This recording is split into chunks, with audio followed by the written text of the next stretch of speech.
OnePlus Nord CE3 Lite 5G यानी कि ये वाला फोन मुझे यूज करते हुए 6 से 7 दिन हो चुके हैं और इस फोन को 6-7 दिन मैंने जितना यूज किया है उसके अकॉर्डिंग अगर मैं अपना एक्सपीरियंस आपके साथ शेयर करूं तो सबसे पहली चीज तो ये आती है कि सभी लोग इस फोन को Realme 10 Pro का रीब्रांड बता रहे हैं। इनफैक्ट मैंने भी अपनी पहली वीडियो में इस फोन को Realme 10 Pro का रीब्रांड बताया था, पर ये फोन ना Realme 10 Pro का रीब्रांड है ही नहीं। हालांकि इसकी काफी सारी स्पेसिफिकेशन जो है वो Realme 10 Pro से मैच करती है, पर इस फोन के बेजल्स, इस फोन का डिजाइन, इस फोन की काफी सारी चीजें Realme 10 Pro से अलग हैं। और मैं इतना आराम से कह सकता हूं कि अगर मैं किसी को ये वाला फोन दिखाऊं और उसी बंदे को Realme 10 Pro दिखाऊं तो वो जहां तक उम्मीद है इसको ही पसंद करने वाला है, क्योंकि OnePlus ने इस फोन को बहुत ही सिंपल तरह से डिजाइन किया है। इस फोन का जो ये वाला कलर है ना, तोतैया कलर आप इसको बोल सकते हैं, वैसे इसका नाम कुछ लाइम करके है, पर ये कलर बहुत ही अच्छा लगता है देखने में, बिल्कुल ऐसा भड़कीला नहीं लगता। हालांकि आपको हो सकता है भड़कीला लगे, लेकिन मुझे भी ये जब तक भड़कीला लग रहा था जब तक मैंने इसको अपने हाथ में नहीं लिया था। मतलब अब मैं इस फोन को देखता हूँ ना तो बहुत ही स्वीट सा कलर लगता है, बहुत ही मतलब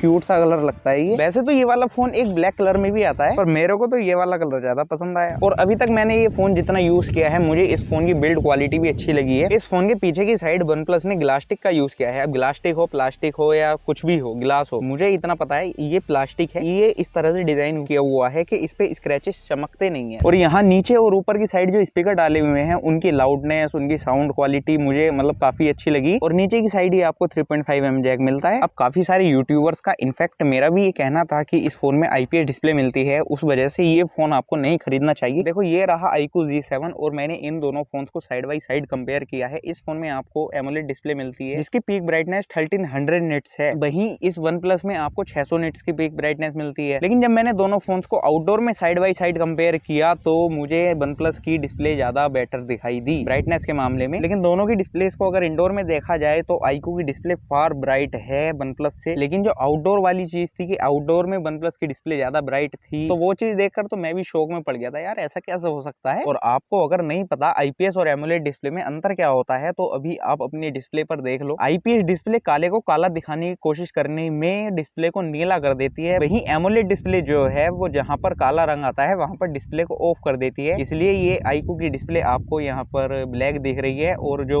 OnePlus की डिस्प्ले है यहाँ पर ब्लूइश दिख रही है, मतलब वहां पर लाइट ग्लो हो रही है। अगर दोनों ही फोन्स की डिस्प्लेज में से अगर एक डिस्प्ले को चुनना हो तो मैं iQOO Z7 को चुनूंगा, क्योंकि यहाँ पर एमोलेड डिस्प्ले है और यहाँ पर IPS डिस्प्ले है। पहली बात तो यही हुई, भले ही OnePlus की डिस्प्ले ज्यादा ब्राइट हो जाती है आउटडोर में, लेकिन मैं पिक करूंगा iQOO की डिस्प्ले को। बाकी OnePlus की डिस्प्ले कंटेंट देखने में कलर्स तो ठीक दिखाती ही है, पर एक और दिक्कत आती है जो कि आपको iQOO में नहीं मिलती, इस OnePlus में मिलती है, वो है Snapdragon 695 जो OnePlus में मिलता है। और उस वजह से OnePlus वाला फोन 4K में वीडियो नहीं चला सकता, iQOO वाला चला सकता है। तो आप अगर 4K में कंटेंट देखने के शौकीन हो तो OnePlus को भूल जाओ दो। बाकी मैंने इस फोन में गेमिंग की और मैं बस इतना ही कहना चाहूंगा कि इस फोन में गेमिंग करना तो ऐसा है जैसे कि आप 15,000 रुपए के फोन में गेमिंग कर रहे हो, मतलब उतने ही लैग, इतने ही फ्रेम ड्रॉप्स आपको मिलेंगे जितने 15,000 के फोन में मिलेंगे। तो वो चीज भी मुझे मतलब उतनी खास नहीं लगी। लेकिन अगर मैं UI की बात करूँ तो यहाँ पर Oxygen OS 13.1 मिलता है जो कि Android 13 पर बेस्ड है, और जब से मैं इस फोन को यूज कर रहा हूँ मुझे UI का एक्सपीरियंस अच्छा मिला। और Oxygen OS की बात चल रही हो और स्टेटस बार की बात ना हो, यहाँ पर स्टेटस बार में आपको काफी सारी कस्टमाइजेशन मिलती है। आइकन्स दिखाने हैं, नहीं दिखाने हैं, वो काफी सारे आइकन्स यहाँ पर देखने को मिलते हैं। और फोन में साइड माउंटेड फिंगरप्रिंट स्कैनर मिलता है जिसकी एनिमेशन स्लो है लेकिन रिकॉग्नाइजेशन फास्ट है। और इस फोन में स्क्रीन रिकॉर्डिंग करते वक्त एक चीज जो मुझे सबसे बेकार लगी, इसमें 1080p का ऑप्शन ही नहीं आता, बस 720p तक आप स्क्रीन रिकॉर्ड कर सकते हो। और फोन्स की एनिमेशन का हाल तो कुछ ऐसा है, देखो एक चीज होती है फास्ट, एक होती है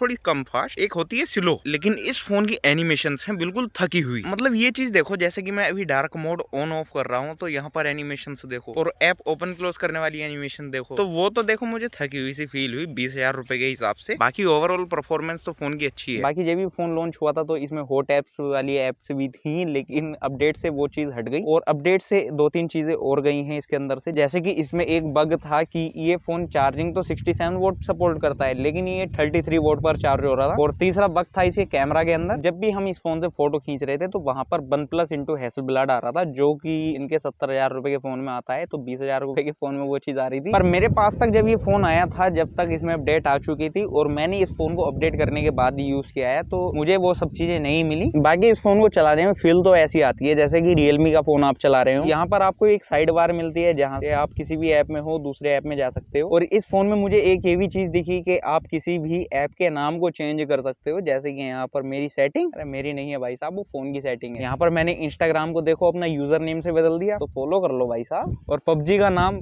घटिया PUBG, क्योंकि है ही घटिया PUBG। मेरी गवर्नमेंट से गुजारिश है पुराने वाले PUBG को वापस लाया जाए। और मुझे एक और दिक्कत जो इस OnePlus फोन में दिखाई दी वो है इसका कंट्रोल सेंटर। यहाँ पर जो है आपको पीछे की साइड ऐप चमकते हैं, तो वो ऐसा लगता है जैसे कि बर्नआउट हुआ हो स्क्रीन में। अब ये जो ना पूरा ट्रांसपेरेंट सा है, अगर ये थोड़ा सा ब्लर होता तो और ज्यादा बढ़िया लगता। अब इस फोन में ये डिस्प्ले 120 हर्ट्ज के रिफ्रेश रेट के साथ आती है, तो स्मूथनेस तो बरकरार है। लेकिन यूट्यूब के अंदर, गैलरी के अंदर और गूगल फोटोज के अंदर यहाँ पर 60 हर्ट्ज पर ये फोन चलता है। तो वो चीज है कि हर एप्लीकेशन के लिए 120 हर्ट्ज नहीं है, बाकी डिस्प्ले 120 हर्ट्ज है। तो अब आते हैं हम इन फोन की आंखों पर। ये आंखें कितना देख सकती हैं, कितनी दूर का देख सकती हैं, और सबसे जरूरी बात आपको कैसा दिखा सकती हैं। तो इस फोन में पीछे की साइड 3 कैमरा मिलते हैं नाम के, लेकिन काम का सिर्फ एक ही है। 108 मेगापिक्सल का कैमरा और 2-2 मेगापिक्सल के 2 कैमरा फालतू वाले हैं। और फ्रंट में आपको 16 मेगापिक्सल की सेल्फी मिलती है। और फोन से मैंने भिन्न भिन्न प्रकार के फोटोज खींचे, 108 मेगापिक्सल से भी खींचा और यहाँ पर डिटेल्स काफी ठीक है। और फ्रंट कैमरा से भी मैंने काफी फोटोज खींचे। कैमरा को अगर एक वर्ड में बताना हो तो इस फोन के कैमरा को मैं बोलूंगा एवरेज, या बोल सकता हूँ मैं डिसेंट कैमरा, पर ये तो एक वर्ड से ज्यादा वर्ड होगा। वैसे आपको पता है दोस्तों, OnePlus ने इस फोन में बैटरी भी डाल के दी है, वो भी 67 वोल्ट के चार्जर के साथ, जो कि बॉक्स में दिया है। लेकिन 67 वोल्ट का चार्जर नहीं दिया, यहाँ पर इन्होंने 80 वोल्ट का चार्जर दिया है। लेकिन दुख वाली बात यह है कि 80 वोल्ट का चार्जर तो दे दिया, लेकिन वो चार्ज 67 वोल्ट से ही करेगा। तो बैटरी बैकअप तो इस फोन ने मुझे एक दिन का आराम से दिया है। देखो मैं बता दूं, मैं गेमिंग वगैरह ज्यादा नहीं करता, लेकिन मैंने इसका कैमरा यूज किया, मैंने इसकी डिस्प्ले में कंटेंट देखा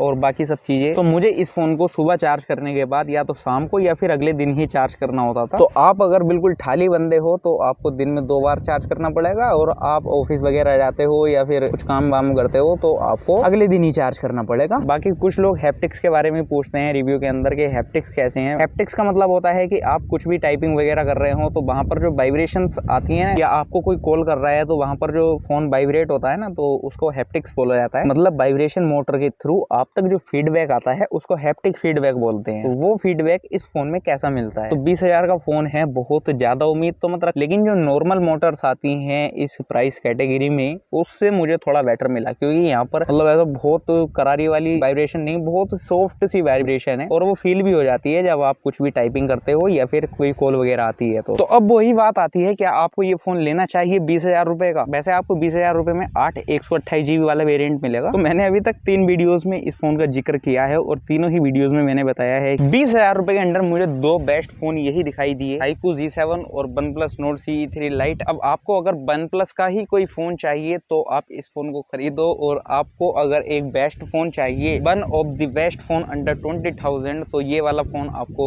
ले लेना चाहिए। लेकिन वहीं पर एक चीज और आ जाती है, ब्रांड वैल्यू। ऐसा iQOO G7 है तो सबसे बेस्ट फोन, लेकिन ब्रांड वैल्यू OnePlus की ज्यादा है। आपने 20,000 रुपए का iQOO G7 खरीद लिया, अब आपको 2 महीने बाद किसी वजह बेचना पड़ गया, तो इसकी वैल्यू 6-7 हजार रुपए से ज्यादा नहीं होगी। वहीं आपने OnePlus खरीदा है 20,000 रुपए का, इसको आपको 2-3 महीने बाद बेचना है, तो आप इस फोन को 15-16 हजार रुपए तक बेच सकते हो। तो ये चीज आ जाती है दोनों की। बाकी सर्विस सेंटर तो दोनों के ही बराबर ही है। iQOO के फोन्स को आप Vivo के सर्विस सेंटर पर जाकर रिपेयर करवा सकते हैं, और iQOO के सर्विस सेंटर का एक्सपीरियंस मेरा तो अच्छा रहा है। बाकी आपके शहर का मुझे नहीं पता, वैसे मैंने अपने शहर का तो नहीं किया, लखनऊ का एक्सपीरियंस किया था। तो उम्मीद करता हूँ दोस्तों आप समझ गए होंगे कि 20,000 रुपए अगर आपके पास हैं तो आपको कौन सा फोन खरीदना चाहिए और किसको आपको लात मार देनी चाहिए। और आप मेरी वीडियो देखकर अगर कोई फोन खरीद रहे हो तो कमेंट सेक्शन में जरूर बताना, मैं आपको रिप्लाई करूंगा, और अपना एक्सपीरियंस भी शेयर करना मेरे साथ। सब्सक्राइब कर लो उसके लिए। बाकी मैं मिलता हूँ आपसे अगली वीडियो में। जब तक आप मौज मारो, हम जंगल का काम कर लेते हैं।